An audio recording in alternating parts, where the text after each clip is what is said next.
नमस्कार, मैं Uday Shankar, news bioscope में आप सभी का स्वागत है। अभी आप सुन रहे थे कि कैबिनेट के बाद जहां विधायक अनूप सिंह ने, कांग्रेस के विधायक हैं, उन्होंने राम मंदिर को लेकर अपना बयान दिया है। वहीं मिथिलेश ठाकुर ने भी अपनी बातें रखी, सीएम ने भी सौगातें देने की बात कही और शायद साथ ही ये भी कहा है कि आप नजर बनाए रखें क्या कुछ झारखंड की सियासत में हो रहा है। ज्यादा जानकारी के लिए इस वक्त हमारे साथ हमारे संवाददाता गौतम जुड़े हुए हैं, सीधे चलेंगे उनके पास। गौतम, क्या कुछ सौगात दी गई है और उसके बाद जो सीएम की तरफ से कहा गया है, क्या कुछ कहा गया है? बिल्कुल, जिस तरीके से झारखंड कैबिनेट की बैठक हुई और इस अहम बैठक में मुख्यमंत्री हेमंत सोरेन ने जिस तरीके से अपने अंदाज में कहा, वो बातें जरूर कहीं ना कहीं सियासत को गर्म करती है। और ईडी के संबंध पर भी उन्होंने साफ तौर पे हंसते हुए जवाब दिया है, उनका काम है। और काफ़ी अहम साल के पहले ही कह सकते हैं कि पहले ही महीने में एक बड़ी सौगात कैबिनेट की पहली बैठक में ही हेमंत सोरेन ने दी है। और इस सौगात के साथ ही बहुत फ़ायदा होने वाला है झारखंड वासियों को, क्योंकि अलग अलग तरीके से अलग अलग डिपार्टमेंट के रूप में ये सौगातें दी जाएगी। बात चाहे छोटी छोटी आंगनबाड़ी केंद्र की हो, ताज होटल की हो, या फिर पाकुड़ जैसे सड़क निर्माण की हो, तो इन तमाम चीज़ों पर हेमंत सोरेन की विशेष निगाह थी। और उन्होंने पहले ही कैबिनेट की बैठक में एक सौगात दी है। और सौगात के साथ साथ जब वो निकल रहे थे तो मीडिया कर्मियों से तमाम जो बातें हुई, उसमें भी जो उनका लहजा था वो साफ दिख रहा था कि वो ईडी के संबंध से बिल्कुल परेशान नहीं है। और जो झारखंड की सियासत में लगातार भूचाल लाते रहते हैं, उस भूचाल और भूकंप से भी हेमंत सोरेन की सेहत पर उनका कोई असर नहीं पड़ने वाला है।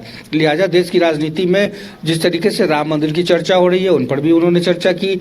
और तमाम जो मंत्री थे वो जब कैबिनेट की बैठक से बाहर निकल रहे थे तो उन्होंने अपने अपने अंदाज में बात की। उस पूरे कवरेज में हम लोग, हमारे साथ करिश्मा भी साथ में रही। करिश्मा जी, सबसे पहले हम कैबिनेट की बैठक पे आते हैं कि किन किन एजेंडों पे मोहर लगी और क्या क्या चीजें खास देखने को। जी, नए साल की पहली कैबिनेट की बैठक थी और ऐसे में सभी लोगों की निगाहें टिकी हुई थी कि आज किन किन प्रस्ताव पर मुहर लगेगी। खास तौर पर झारखंड की युवा इसको लेकर काफी चिंतित थे कि शायद आज कैबिनेट की बैठक में उन्हें सौगात मिलेगी या फिर नहीं मिलेगी। हालांकि ये बात हम बात में करते हैं, लेकिन इससे पहले हम अपने दर्शकों को बताते थे कुछ चुनिंदा जो प्रस्ताव है जिस पर मुहर लगी। हालांकि 34 प्रस्ताव पर मुहर लगी और ऐसे में कुछ चुनिंदा प्रस्ताव को लेकर हम चर्चा करेंगे। पहले तो 2500 आंगनबाड़ी केंद्र की स्थापना के लिए 277 करोड़ की स्वीकृति मिली है। इसके साथ ही ST/SC पिछड़ा वर्ग विभाग के द्वारा धार्मिक स्थल की घेराबंदी का निर्णय लिया गया है और 50 लाख तक का खर्च का प्रावधान है। इसके साथ ही राजधानी रांची में ताज होटल के निर्माण को लेकर 6 एकड़ भूमि लीज पर, इसके साथ ही कोर कैपिटल एरिया साइड 1 में बनेगा। इसके साथ ही नगर पालिका निर्वाचन संशोधन नियमावली को लेकर स्वीकृति मिली है। लंबे समय से इसकी भी मांग तमाम जो लोग हैं वो करते हुए नजर आ रहे थे। इसके साथ ही जिस तरीके से राज्य में ईडी की दबिश देखने को मिल रही है और ऐसे में आज एक महत्वपूर्ण प्रस्ताव को स्वीकृति मिली है, यानी कि अगर किसी को ईडी की ओर से समन जारी किया जाता है, किसी पदाधिकारी को ईडी की ओर से समन जारी किया जाता है, तो उन्हें अपने रिस्पेक्टिव विभाग है वहां पर सूचना देनी होगी। तो कह सकते हैं कि ये अब आने वाले समय में और भी सियासत तेज हो सकती है इसको लेकर। साथ ही साथ एक महत्वपूर्ण है कि राज्य के 8 जिलों में साइबर अपराध थाना का निर्माण होगा, जिसमें रांची, बोकारो, लातेहार, हजारीबाग, रामगढ़, दुमका, सरायकेला खरसावा और चाईबासा है। तो कह सकते हैं कि आज कई महत्वपूर्ण प्रस्ताव पर मुहर लगे और ऐसे में राज्यवासियों की निगाहें भी टिकी हुई थी।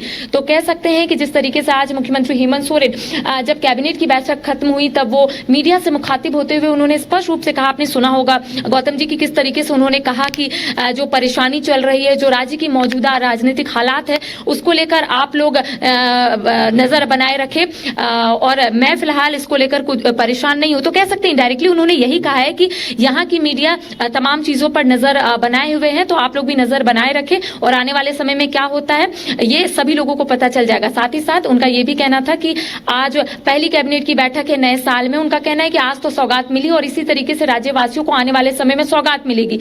लेकिन ये कहना भी गलत नहीं होगा कि जिस तरीके से राज्य की सियासी सरगर्मी तेज है और इस बीच कैबिनेट की बैठक रखी गई है, सभी की निगाहें इसलिए भी टिकी हुई थी क्योंकि चुनावी वर्ष है और ऐसे में ये भी माना जा रहा था कि जितने भी सरकार के पास पेंडिंग वर्क है उसको कहीं ना कहीं सरकार पूरा करने की कोशिश करेगी। जितने भी वर्ग के लोग हैं जो मुख्यमंत्री हेमंत सोरेन के पास अपनी शिकायत लेकर जाते हैं, सरकार से सिर्फ यही पूछते हैं कि आखिर क्या हुआ वादा, तो कहीं ना कहीं सरकार तमाम वादे को यहाँ पर पूरा करती हुई नजर आएगी। आज इसी को लेकर कैबिनेट की बैठक रखी गई थी। 34 महत्वपूर्ण प्रस्ताव पर मुहर लगे और ऐसे में राज्य राज्यवासियों को बड़ी सौगात मिली है, रांची वासियों को सौगात मिली है, क्योंकि ताज होटल को लेकर यहाँ पर स्वीकृति प्रदान की गई है। 6 एकड़ भूमि लीज पर ली जाएगी। तमाम चीजें जो है यहाँ पर देखने को मिल रही है और कह सकते हैं कि मुख्यमंत्री हेमंत सोरेन पहली दफा ऐसा हुआ है कि मीडिया से मुखातिब हुए हैं और जो परेशानी फिलहाल राज्य में चल रही है उसको लेकर भी चर्चाएं की है। तो कह सकते हैं कि बिल्कुल गौतम, नगर पालिका निर्वाचन को जो मंजूरी दी गई है, नगर पालिका निर्वाचन को, यानी जो नगर पालिका निकाय चुनाव या शहर की सरकार बननी है, वो अब आसानी से हो पाएगी, क्योंकि ये एक बड़ा फैसला है।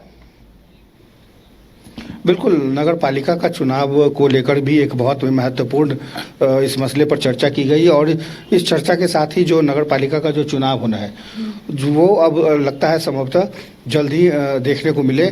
लेकिन ये कहीं ना कहीं लोकसभा चुनाव से पहले जो अधिसूचना जारी होने से पहले 39 एजेंडों पर संभवतः जो मोहर लगी है, 34 एजेंडों पर जो महत्वपूर्ण जो मोहर लगी है, ये बहुत ही खास है और पूरे झारखंड वासियों को एक बड़ी सौगात मिलने वाली है।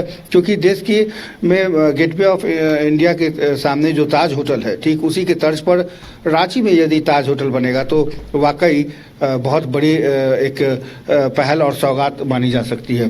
तो नगर पालिका का जो आपका सवाल था, मैं करिश्मा जी से भी जानना चाहूँगा कि नगर पालिका का जो को लेकर जो अहम बैठक हुई, इस बैठक से किसका सबसे ज्यादा फायदा होने वाला है? जी देखिए, नगर पालिका यहाँ पर जिस तरीके से निर्वाचन संशोधन नियमावली में स्वीकृति मिली, तो कह सकते हैं लंबे समय से इसकी भी मांग चल रही थी कि आखिर संशोधन कब होगा, कई त्रुटियां हैं उसमें, आखिर नियमावली को लेकर सरकार क्या कुछ पहल कर रही है, क्या आने वाले समय में नियमावली में संशोधन होगा। क्योंकि आए दिन ऐसा देखा जाता है कि कई नियमावली यहाँ पर बनकर तैयार हो जाती है, लेकिन उसमें कई त्रुटियां रहती है और त्रुटियों की वजह से यहाँ पर कई लोगों को उस लाभ से वंचित हो जाते हैं, वो लाभ नहीं मिल पाता है। और इसकी भी मांग लंबे समय से तमाम जो लोग हैं वो कह रहे थे कि जो नगर पालिका निर्वाचन संशोधन नियमावली है उसमें कब संशोधन होगा, कब इसको लेकर मुख्यमंत्री हेमंत सोरेन कुछ पहल करेंगे। और ये भी माना जा रहा था कि जो कैबिनेट की बैठक है उसके माध्यम से यहाँ के लोगों को जो सौगात है वो मिलेगा और आज उसी तरीके से कई मंत्री जो है वो बाहर निकल रहे थे। हमारे साथ जुड़ने के लिए और तमाम जानकारी देने के लिए आपका बहुत बहुत धन्यवाद। तो कैबिनेट की तरफ से कई सौगातें दी गई हैं और साथ ही सीएम हेमंत सोरेन की तरफ से कहा गया है कि आगे आगे देखिए क्या होता है और साथ ही नजर बनाए रखें, यानी जो भी सियासी हालात हैं